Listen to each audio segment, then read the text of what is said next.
ನಮಸ್ಕಾರ. ಇವತ್ತು ಪಂಜಾಬಿ ಸ್ಪೆಷಲ್ ರಾಜ್ಮಾ ಮಾಡೋದು ಹೇಗಂತ ನೋಡುವ. ಇದಕ್ಕೆ ಮುಖ್ಯವಾಗಿ ರಾಜ್ಮಾ ಬೇಕು. ಅದನ್ನು ರಾತ್ರಿನೇ ನೆನೆಸಿಟ್ಟು ಬೆಳಿಗ್ಗೆ ನೆನೆದ ರಾಜ್ಮಾವನ್ನು ನೀರು ಮತ್ತು ಉಪ್ಪು ಸೇರಿಸಿ ಒಂದು 7-8 ವಿಸಿಲ್ ಕೂಗಿಸ್ಕೊಳ್ಬೇಕು. ಆಮೇಲೆ ಒಂದು ಮಿಕ್ಸರ್ ಜಾರಿಗೆ ಶುಂಠಿ ಬೆಳ್ಳುಳ್ಳಿ ಮತ್ತು ಟೊಮೆಟೊವನ್ನು ಹಾಕಿ ನುಣ್ಣಗೆ ಪೇಸ್ಟ್ ಮಾಡಿ ಇಟ್ಕೊಳ್ಬೇಕು. ಒಂದು ದಪ್ಪ ತಳದ ಬಾಣಲೆಗೆ 2 ಚಮಚ ತುಪ್ಪ, 1 ಚಮಚ ಬೆಣ್ಣೆ ಹಾಕಿ ಅರ್ಧ ಚಮಚ ಸೋಂಪು ಹಾಕಿ ಒಗ್ಗರಣೆ ಮಾಡಿಕೊಳ್ಬೇಕು.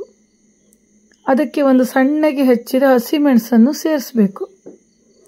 ಮತ್ತು ಒಂದು ಈರುಳ್ಳಿನ ಚಿಕ್ಕದಾಗಿ ಕಟ್ ಮಾಡಿ ಇಟ್ಕೊಂಡು ಇದಕ್ಕೆ ಸೇರಿಸಿ ಅದನ್ನು ಕೆಂಪಾಗೋವರೆಗೆ ಹುರಿಬೇಕು.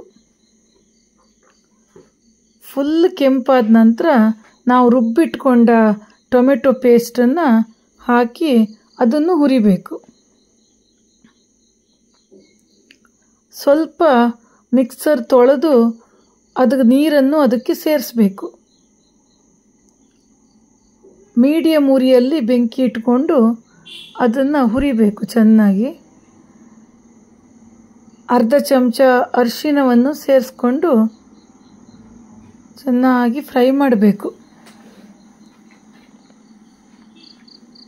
ಒಂದು 2 ನಿಮಿಷ ಆದ ನಂತರ ಅದಕ್ಕೆ ಬೆಂದ ರಾಜ್ಮಾವನ್ನು ನೀರು ಸಮೇತ ಹಾಕಬೇಕು. ನಮಗೆ ಗ್ರೇವಿ ಕನ್ಸಿಸ್ಟೆನ್ಸಿ ಹೇಗೂ ನೀರು ಬೇಕಾಗುತ್ತೆ, ಆಮೇಲೆ ಬೇಕಾದರೆ ಮತ್ತೆ ಸೇರಿಸ್ಬೋದು. ಗರಂ ಮಸಾಲ ಒಂದು 2 ಚಮಚ, ಸಣ್ಣ ಚಮಚದಲ್ಲಿ 2 ಚಮಚ, ಖಾರದ ಪುಡಿ 2 ಚಮಚ. ಇದು ಬ್ಯಾಡಗಿ ಖಾರದ ಪುಡಿ, ಅದಕ್ಕೆ ಅದು ಹೆಚ್ಚು ಖಾರ ಇರುವುದಿಲ್ಲ, ನೋಡಿಕೊಂಡು ಹಾಕಬೇಕು. ಕೊತ್ತಂಬರಿ ಪುಡಿ 2 ಚಮಚ ಹಾಕಿ ಚೆನ್ನಾಗಿ ಮಿಕ್ಸ್ ಮಾಡಿ ಆ ರಾಜ್ಮಾವನ್ನು ಸೌಂಟಿನಲ್ಲೇ ಸ್ವಲ್ಪ ಸ್ಮ್ಯಾಶ್ ಮಾಡಿಕೊಳ್ಬೇಕು. ಎಲ್ಲ ರಾಜ್ಮಾನೂ ಅಲ್ಲ, ಕೆಲವು ರಾಜ್ಮಾನ, ಆಗ ಗ್ರೇವಿ ಸ್ವಲ್ಪ ದಪ್ಪ ಬರ್ತದೆ. ಮೀಡಿಯಮ್ ಉರಿಯಲ್ಲೇ ಇರಲಿ ಬೆಂಕಿ. ಇದನ್ನು ಒಂದು 2 ನಿಮಿಷ ಮುಚ್ಚಿ ಇಟ್ಟು ಆಮೇಲೆ ಅದಕ್ಕೆ ರುಚಿಗೆ ತಕ್ಕಷ್ಟು ಉಪ್ಪನ್ನು ಸೇರಿಸ್ಕೊಳ್ಬೇಕು.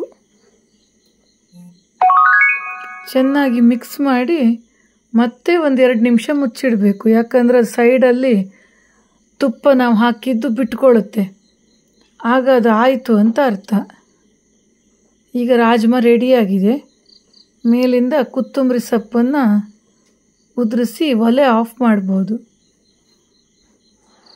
ಇದು ತುಂಬ ರುಚಿಯಾಗಿರುತ್ತೆ.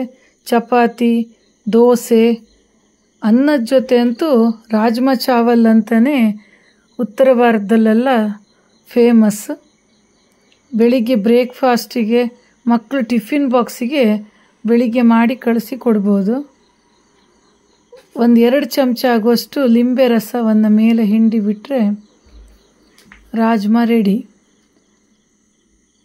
ಕಾಳುಗಳೆಲ್ಲ ಆರೋಗ್ಯಕ್ಕೆ ತುಂಬ ಒಳ್ಳೆಯದು. ಈ ರೀತಿ ಮಾಡಿಕೊಟ್ರೆ ಮಕ್ಕಳಿಗೂ ಇಷ್ಟ ಆಗುತ್ತೆ. Thank you.